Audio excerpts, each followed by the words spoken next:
Muchas gracias, senador presidente. Bueno, en primer lugar, a nombre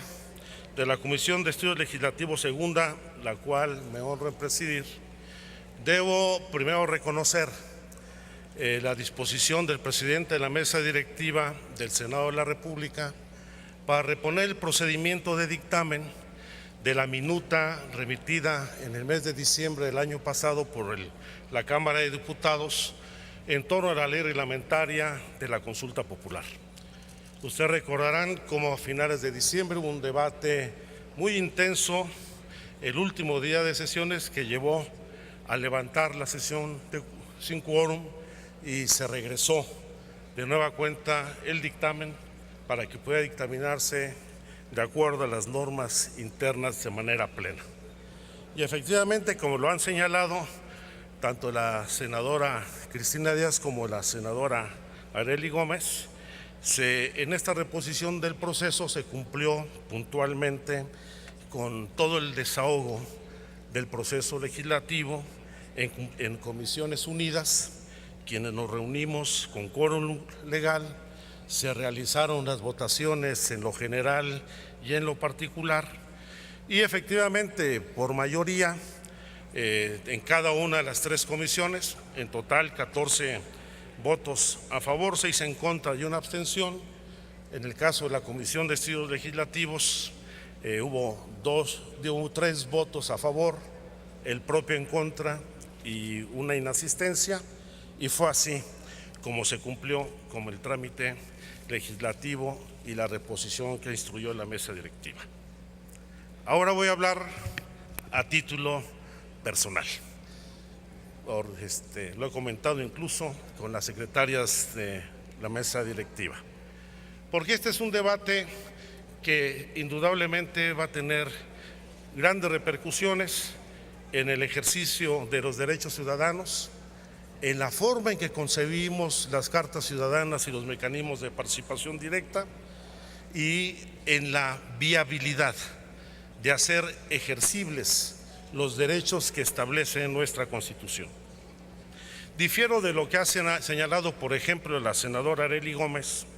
de algunos temas son de carácter coyuntural. Dijo, la reforma energética es un tema de carácter coyuntural. Yo en lo personal creo que no lo es, que ninguna reforma constitucional atiende a la coyuntura, a la circunstancia, menos cuando la reforma constitucional ha modificado el pacto social fundamental que derivó de la Constitución de 1917. Tampoco comparto lo que se ha señalado de que esta legislación secundaria busca hacer operativo el procedimiento de consulta popular. Yo creo que el objetivo de esta ley reglamentaria, el fundamental, debe ser hacer ejercible el derecho de los ciudadanos a ser consultados en los temas de trascendencia nacional, en este caso en materia de reformas constitucionales, lo cual no está establecido con claridad y se deja a la discrecionalidad y a la interpretación la aplicación de la consulta en lo que se refiere a reformas de carácter constitucional. Pero no solo eso, yo creo que hay 6 temas puntuales en esta ley secundaria que limitan e impiden el ejercicio pleno de este derecho de los ciudadanos. No es un derecho de los partidos políticos, es un derecho de las ciudadanas y los ciudadanos mexicanos. ¿Cuáles son esas restricciones? En primer lugar, se establece una restricción implícita para solicitar una consulta sobre reformas constitucionales. Se incrementan los requisitos y el establecimiento de prerequisitos formales para la petición ciudadana de consulta popular y se sobreregulan el trámite y los requisitos. Se establece el estricto procedimiento de verificación de firmas que puede redundar en el desechamiento definitivo de la petición, derivar en el secuestro de las firmas obtenidas y en la inhabilitación de los firmantes para apoyar una nueva petición de consulta popular. y se establece una profunda inequidad respecto al acceso a radio y televisión, donde ahora se elimina la garantía que se le debe otorgar a los promoventes para garantizar el acceso a los medios de comunicación y difundir su propuesta ante la sociedad respecto a los motivos de la consulta popular. Voy a hacer solamente referencia a la enorme ruta, este viacrucis que tienen que recorrer los ciudadanos para ejercer el derecho, su derecho derivado de la minuta que estamos sometiendo a discusión. Primero, la ley secundaria establece que los ciudadanos promoventes deben hacer primero un anuncio de intención ante la Cámara de Diputados, aunque debería ser a cualquiera de las dos cámaras, porque la reforma constitucional se refiere al Congreso de la Unión y no solamente a la Cámara de los Diputados. Una vez recibida el aviso de intención en la Cámara de Diputados, el presidente de la misma emite una constancia del aviso de intención en la Gaceta Parlamentaria y publica un formato de firmas, el cual se lo regresan al ciudadano, quienes tienen que conjuntar el 2%, el equivalente al 2% de la lista nominal de electores en cuanto a firmas de ciudadanos que se adhieran a la solicitud de la consulta. Estamos hablando de cerca de 1.600.000 firmas. Una vez recopiladas las firmas, los ciudadanos promoventes tienen que elaborar una petición de consulta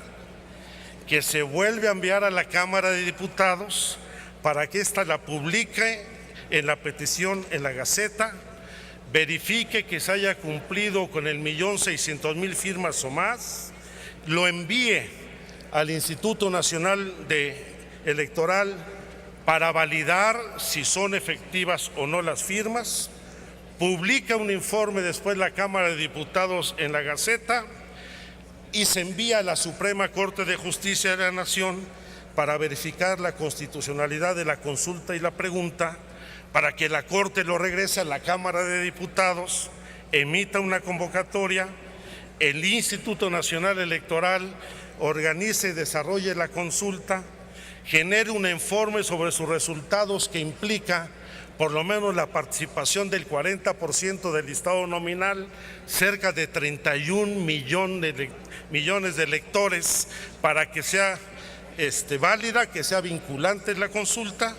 y se notifica posteriormente a la Suprema Corte de Justicia que los resultados para que sean atendidos por la autoridad correspondiente. Lo que debería ser un trámite sencillo para ejercer un derecho ciudadano, lo meten en un laberinto burocrático en la intención de limitar el ejercicio del derecho de los ciudadanos a ser consultados. En el debate que dimos en la 61 legislatura, se centró fundamentalmente sobre los umbrales de los requisitos. Habíamos propuesto originalmente que el número de firmas se estableciera en el 0.5% y el PRI lo incrementó al 2% del listado nominal. Y obligaron a que fuera el 40%, hubiera una participación del 40% de ciudadanos, cuando hemos visto que en las últimas elecciones intermedias en este país han participado menos del 60% de los ciudadanos inscritos en el listado nominal. Es decir, de origen se establecen restricciones para limitar el derecho y ahora se burocratiza para que el presidente de la Cámara de Diputados dé su autorización a la petición de consulta, para que la Corte reconozca que es de trascendencia nacional